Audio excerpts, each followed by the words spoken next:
ഞാനിപ്പോൾ ഉള്ളത് മലപ്പുറം ഏത് സ്ഥലം? ചേപ്പൂര്, മഞ്ചേരി, ചേപ്പൂരാണ് കേൾക്കുന്നത്. അങ്ങനെ ഒരു സ്ഥലത്തിലാണ് ഉള്ളത്.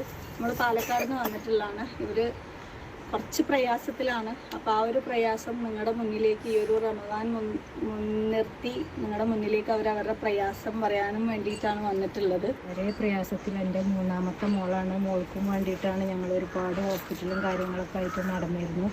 അപ്പോൾ അതിനും വേണ്ടിയിട്ടാണ് വീട് ലോണും കാര്യങ്ങളൊക്കെ നമുക്ക് അതിന് കുറേ പോയത്. ആയിട്ടാണ് ഞങ്ങൾ ലോണ് അടക്കാൻ കഴിയാതെ വന്നത്. പിന്നെ അതുകൊണ്ട് ജപ്തിയും കാര്യങ്ങളൊക്കെ ആയി. പിന്നെ ഒരുപാട് പൈസയും കാര്യമൊക്കെ ആയപ്പോൾ ഞങ്ങൾ വീട് കൊടുത്തിട്ടുണ്ട്. പിന്നെ വീട് വിറ്റാലൊന്നും തീരാത്ത കടബാധ്യതയായിരുന്നു. മോൾക്കും വേണ്ടി ഒരുപാട് പൈസ എല്ലാവരുടെ അടുത്തൊന്നും വാങ്ങിയിട്ടുണ്ട്. വെന്റിലേറ്ററും ICUലൊക്കെ ആയിരുന്നു മോള്. ഒരു 3-4 വർഷത്തോളം പെരിന്തൽമണ്ണ MES ഹോസ്പിറ്റലിലായിരുന്നു കടന്നിരുന്നത്. പിന്നെ കോഴിക്കോട് മെഡിക്കൽ കോളേജിലും കടന്നിട്ടുണ്ട്. 6 മക്കളാണ്. ഇവരും കൊണ്ട് പോയി നിൽക്കാനൊരു സ്ഥലമല്ല. ഉപ്പ മരിച്ചിട്ടുണ്ട്. പിന്നെ ഉമ്മ സ്ട്രോക്കായ ഉമ്മാനെ ഞാനാണ് നോക്കുന്നത്. ഉമ്മാക്ക് തീരെ വയ്യ. ഉമ്മാൻ്റെ കാര്യങ്ങളൊക്കെ നോക്കണം. പിന്നെ അതേപോലെ ഏട്ടത്തി ക്യാൻസർ രോഗിയാണ്. അപ്പം ഉമ്മ അധികം ഇവിടെ തന്നെയായിരുന്നു. ഉമ്മയും ഞങ്ങൾ 6-9 കുടുംബങ്ങളടങ്ങണമാണ് ഈ വീടിൻ്റെ ഉള്ളിൽ താമസിച്ചിരുന്നത്. ഇന്നിപ്പോൾ പുറത്തേക്ക് ഇറങ്ങിയാൽ ഇനിയിപ്പോൾ എന്താ ചെയ്യേണ്ടതെന്ന് അറിയാത്ത വല്ലാത്തൊരവസ്ഥയിലാണ് നിൽക്കുന്നത്. പിന്നെ പോയി നിൽക്കാൻ വേറെ സ്ഥലമൊന്നുമില്ല. അവിടെ മക്കളെയും കൊണ്ട് എന്താ ചെയ്യേണ്ടതെന്ന് അറിയാതെ വല്ലാത്തൊരവസ്ഥയിൽ നിൽക്കുകയാണ്. ബാങ്കിൽ നിന്ന് പിന്നെ ഞങ്ങൾ ആധാരം കാര്യങ്ങളൊക്കെ തന്ന് 4 ലക്ഷത്തോളം അടച്ചിട്ടുണ്ട്. ആകെ 6 ലക്ഷം എടുത്തിരുന്നത്. മാക്സിമം കഴിയുന്ന രീതിയിൽ അവരോട് കുറച്ച് തരാനും വേണ്ടിയിട്ട് ഞാൻ പാലക്കാട് കാര്യങ്ങളൊക്കെ പോയിട്ടുണ്ട്. തൃശ്ശൂർ മെയിൻ MDൻ്റെ അടുത്തൊക്കെ പോയിട്ടുണ്ട്. പക്ഷെ ഒന്നും ചെയ്തെന്നില്ല. ചെയ്തു തരാൻ കഴിയില്ല എന്നാണ് പറഞ്ഞത്. 5 സെൻറ്റ് സ്ഥലം വാങ്ങാനും കൂടി ഇല്ലാത്തൊരു സ്ഥലം ഉണ്ടെങ്കിൽ നമുക്കൊരു ഷെഡ് കെട്ടിക്കാണ്ടേൽ ഈ മക്കളെയും കൊണ്ട് കണ്ടിരിക്കായിരുന്നു. അതും കൂടി ഇല്ലാത്തൊരവസ്ഥയായി പോയി. എല്ലാവരെ കൊണ്ട് കഴിയണ പോലെ ഹെൽപ്പ് ചെയ്ത് തരണം. മക്കളെയും കൊണ്ട് പോയിരിക്കാൻ ഒരു അധീനം ലൈറ്റാണ്.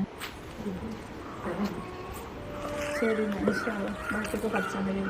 നമ്മൾ ഫീല് വന്ന കണ്ടില്ല ആയിട്ടാണ് ചോദിക്കണത് ഞാൻ. കാരണം ഇനി ഈ കുട്ടികളെയും കൊണ്ട് എവിടേക്ക് ഇറങ്ങേണ്ടതെന്ന് എനിക്കറിയില്ല. എന്താ കാട്ടേണ്ടി അറിയില്ല. നിങ്ങൾ തന്നെ ചോദിക്കലുണ്ട് എന്നോട് എന്താ ചെയ്യാന്ന്. പക്ഷെ ഒരു നമ്മളെ വന്ന് കണ്ട് ചെയ്ത് തരുന്നോണ്ട് വളരെ സന്തോഷമുണ്ട് എനിക്ക്. കുട്ടികളെയും കൊണ്ട് ആ ഒരു വിശ്വാസമുണ്ട്. ആ ഒരു വിശ്വാസത്തിൻ്റെ പുറത്ത് തന്നെയാണ് ഞാൻ ധൈര്യത്തിൽ നിൽക്കണം. നിങ്ങളൊക്കെ കൂടെ സപ്പോർട്ട് ഉണ്ടാവും കരുതികാണ്ട് മാക്സിമം എല്ലാവരും ഷെയർ ചെയ്ത് കാണുമ്പോൾ ഒന്ന് ഒരു വീട് എന്ന സ്വപ്നം ചെറുതാണെങ്കിലും മക്കളെയും കൊണ്ട് വാടകപ്പരിക്ക് പോവാത്ത രീതിയിൽ ചെയ്തു തരണം എല്ലാവരും. ഞാനിപ്പോൾ ഇത്രയും ദൂരത്തുനിന്ന് ക്ലാസ്സിൽ നിന്ന് നേരെ ഇറങ്ങി വരുന്നതാണ്. എന്തിനാണ് അങ്ങനെ പെട്ടെന്നൊരു വരവെന്ന് വെച്ചാൽ ഇവരെ ഈ വീട്ടിൽ നിന്ന് ഇറങ്ങി ഒരു വ്യതികെട്ട അവസ്ഥയിലേക്ക് വിടാതിരിക്കാനും ആ 6 മക്കൾ ഇനി ജീവിക്കുകയാണെങ്കിൽ ആ കുട്ടികളുടെ ചിരിയിലും നമ്മുടെ ഓരോരുത്തരുടെയും ഒരു കൈ ഉണ്ടാവണം എന്ന് വിചാരിച്ചിട്ടാണ് വന്നത്. ഇൻഷാല്ലാ നിങ്ങളുടെയിലൊക്കെ ഒരുപാട് പ്രതീക്ഷയുണ്ട്. അസ്സലാമു അലൈക്കും. എല്ലാവർക്കും സുഖാണെന്ന് വിശ്വസിക്കുന്നു. അൽഹംദുലില്ലാ സുഖമാണ്. പിന്നെ ഇപ്പം ഞാൻ ഇങ്ങനെ ഒരു വീഡിയോ ചെയ്യാൻ കാരണം ഞാൻ ഇതുവരെയും ഇങ്ങനത്തെ ഒരു വീഡിയോ ചെയ്തിട്ടില്ല. നമ്മുടെ എല്ലാവർക്കും അറിയാം 98K സംതിങ് സബ്സ്ക്രൈബറുള്ള റിഷ മൊയ്തു 6 മക്കളുള്ള അവർ കുറച്ച് കടബാധ്യതയിലാണ്. എല്ലാവർക്കും അറിയാം അവരെ കാര്യം. കാരണം എനിക്ക് 44,000K സംതിങ് സബ്സ്ക്രൈബറുള്ള എന്നെ ഒരാപത്ത് ഘട്ടത്തിൽ വന്നപ്പം ഈ റിഷ മൊയ്തു ഒരുപാട് തവണ എനിക്ക് മെസ്സേജ് അയക്കുകയും എനിക്ക് വീഡിയോസിൻ്റെ കൂടെ പല കാര്യങ്ങളും പറഞ്ഞു തരികയും ചെയ്തിട്ടുണ്ട്. ഇപ്പോൾ ഈ അടുത്ത സമയത്തും ഇത്താനെ ഞാൻ കോണ്ടാക്ട് ചെയ്തിട്ടുണ്ടായിരുന്നു. കാരണം അവർക്കൊരു ഈ ബൺ മെറ്റീരിയലിൻ്റെ സെയിലുണ്ട്. സെയിലും കോംബോ ഓഫറൊക്കെ ഇട്ടിട്ട് ആ നമ്പറിൽ നിന്ന് എടുത്ത് ഞാൻ വിളിച്ച് അപ്പോഴെല്ലാം കൈവിട്ട് പോയി. ഇനി ഈ 6 മക്കളെയും കൊണ്ട് പെരുവഴിയിൽ ഇറങ്ങേണ്ടുന്ന ഒരവസ്ഥ. എങ്ങോട്ട് പോവും? ജപ്തി. നമ്മൾ ഒരാളെ മുമ്പ് കൈനീട്ടുന്ന എന്താ നിവർത്തി ഇല്ലാത്തതുകൊണ്ട്. ഞാനന്ന് വാടക വീടായിട്ട് എനിക്കൊരു വീടിന് വേണ്ടി കൈനീട്ടിയപ്പോഴത്തേക്ക് കുറച്ച് പേര് 95 വീഡിയോ കണ്ടിട്ട് അതിൽ 5 പേര് എനിക്ക് ആശ്വാസവാക്കും. അതിനകത്ത് 3 പേര് എന്നെ സഹായിച്ചിട്ടുമുണ്ട്. 95 പേരിൽ. എത്രയോ ആൾക്കാർ കണ്ടേന്നാണ് 3, 4, 5, 6 തവണ ഇട്ടിട്ടാണ്. ഒരു വീടെന്ന് പറഞ്ഞാൽ നമുക്കാവണമെങ്കിൽ ഒരുപാട് പൈസ. പക്ഷേ എനിക്ക് അന്ന് എൻ്റെ ഉമ്മ ഇഷ്ടദാനം തന്ന വസ്തു എനിക്കുണ്ടായിരുന്നു. പക്ഷേ അവർ കഷ്ടപ്പെട്ട് വെച്ച വീട് പണി പൂർത്തിയായില്ലെങ്കിൽ അവനോനിക്കൊരു മാടം എന്ന് പറഞ്ഞാൽ അത് വലിയൊരു സ്വപ്നമാണ്. ഒരുപാട് പേര് എൻ്റെ വീഡിയോയുടെ അടിയിൽ വന്നിട്ട് പറയും, നജിയെ നിനക്ക് വീടായില്ലേ, അൽഹംദുലില്ലാ നീ ഭാഗ്യവതിയാണ് എന്നൊക്കെ എൻ്റെ അടുത്ത് പറയും. നമുക്ക് വീടില്ല, വാടകയ്ക്കാണ് ബാക്കി കാര്യം. അപ്പോഴേ സിലു ടോക്സ് ഇക്ത നമ്മുടെ റിഷ മൊയ്തുവിനെ കുറിച്ചിട്ടൊരു വീഡിയോ ചെയ്തിട്ടുണ്ട്, അത് നിങ്ങളൊന്ന് നോക്കണം. അതിലാർക്കെങ്കിലും ഞാൻ അതിനകത്ത് ഡിസ്പ്ലേയിൽ സെറ്റ് ചെയ്യുന്നുണ്ട്, അതിനകത്ത് ആർക്കെങ്കിലും സഹായിക്കാൻ പറ്റുകയാണെങ്കിൽ ഒന്ന് സഹായിക്കണം. 6 മക്കളെന്ന് പറഞ്ഞാൽ അത് ചില്ലറ കാര്യമല്ല. മക്കൾക്ക് ഒരാൾ ട്വിങ്സാണ്. അപ്പോഴും മൂത്ത കുട്ടികൾ അതിനകത്ത് ഈ 3ാമത്തെ കുട്ടിക്കോ 4ാമത്തെ കുട്ടിക്കോ എന്തോ ഒരു വയ്യായ്മയും കാര്യങ്ങളുണ്ട്. മക്കൾക്ക് വയ്യായ്മ ആയാലും നമുക്ക് വയ്യായ്മ ആയാലും നമ്മൾ തളർന്നു പോവും, പെട്ടുപോവും, നമ്മളെ കൈ പൈസ നിൽക്കില്ല. പിന്നെ ഭർത്താവിന് കൂലിപ്പണിയാണ് എന്നുണ്ടെങ്കിൽ ഇതൊന്നും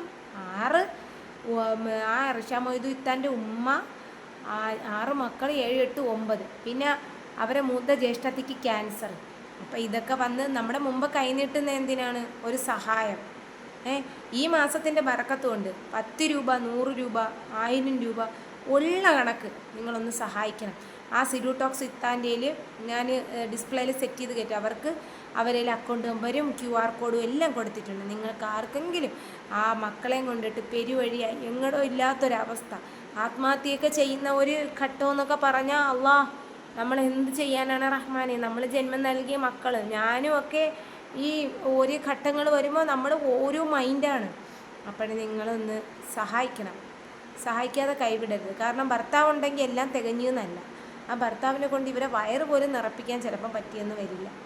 അവരൊരു ചാനൽ തുടങ്ങി, അതിലത്തെ ഒരുപാട് വെല്ലുവിളികൾ നേരിട്ട് വന്നവരാണ്. സിലു ടോക്സ് ഇത്താക്കും 6 മക്കൾ. ഈ മക്കളെന്ന് പറഞ്ഞാൽ അള്ളാഹു തരുന്നതാണ്, അനുഗ്രഹമാണ്. പക്ഷേ ചില സാഹചര്യങ്ങളിൽ നമുക്ക് ലോൺ അടയ്ക്കാൻ ചെറിയ എമൗണ്ടിനായിരിക്കും നമ്മൾ എടുക്കുന്നത്. അപ്പോൾ ഈ ലോണ്, പലിശ ബാധ്യത, നമുക്ക് പാവങ്ങൾക്ക് അങ്ങനത്തെ ഒരവസ്ഥ ചിലപ്പം വന്നു പോവും. അവർ കിടന്ന് എത്ര ദിവസം കൊണ്ട് രാപ്പകലില്ലാതെ ഓടുന്നെന്നറിയാമോ റഹ്മാനെ. അവർക്കൊരു സമാധാനമില്ല. ഞാൻ അവരെ വീഡിയോസ് സ്ഥിരം കാണും. എനിക്കൊരു ആപത്ത് ഘട്ടത്തിൽ വന്നപ്പോൾ എനിക്ക് മെസ്സേജ് അയച്ചു. അപ്പോഴാണ് ഇങ്ങനൊരു ചാനൽ റിഷ മൊയ്തു ഉണ്ടെന്ന് കാര്യം എനിക്കറിയുന്നത്. സിലു ടോക്സ് ഇത്താന എനിക്കറിയാം, കാരണം നല്ല റീച്ചുള്ള ഒരു ചാനലാണ്. അൽഹംദുലില്ലാ എന്നിൽ ആരെങ്കിലും ആ വീഡിയോ കണ്ട് സിലു ടോക്സ് ഇത്താൻ്റെ 5 രൂപ അല്ലെങ്കിൽ ഒരു ഉള്ളത് നിങ്ങൾ കൊടുക്കാൻ ശ്രമിക്കണം. GP നമ്പറും QR കോഡും അവർ അക്കൗണ്ട് നമ്പറും എല്ലാം അതിനകത്ത് വെച്ചിട്ടുണ്ട്. നമുക്ക് കൈ കോർക്കാം. കാരണം എന്ന് വെച്ചാൽ മക്കൾക്ക് പെൺകുട്ടികളെയൊന്നും കൊണ്ടൊന്നും പെരുവഴിയിൽ ഇറങ്ങിയാൽ എങ്ങോട്ട് പോകണമെന്നൊന്നും പറ്റൂല. പിന്നെ വാടക അറിയാമല്ലോ നിങ്ങൾക്ക്. അപ്പോൾ നിങ്ങളെങ്ങനെയായാലും ഒന്ന് സഹായിക്കാൻ പറ്റുന്നവരും പടച്ചോനെ ഓർത്തിട്ട് ഈ മാസത്തിൻ്റെ ബറക്കത്തുണ്ട്. ഞാൻ ഇങ്ങനെ ഒരു വീഡിയോ ചെയ്തിട്ടില്ല ഇതുവരെ. ഞാൻ ഈ ഇടയ്ക്കിടയ്ക്ക് ആപത്ത് ഘട്ടം വരുമ്പോഴത്തേക്ക് എനിക്കങ്ങ് സങ്കടം തോന്നും. ഞാൻ കമൻ്റ് ഇടും. കാരണം എന്ന് വെച്ചാൽ അത്രയും കിടന്ന് ഓടുന്നു. അതിൻ്റെ ഇടയിൽ പടച്ചോനെ അള്ളാഹിൻ്റെ കാവൽ മാത്രമേ ഉള്ളൂ. പിന്നെ മക്കളെ തന്ന റബ്ബാണ്.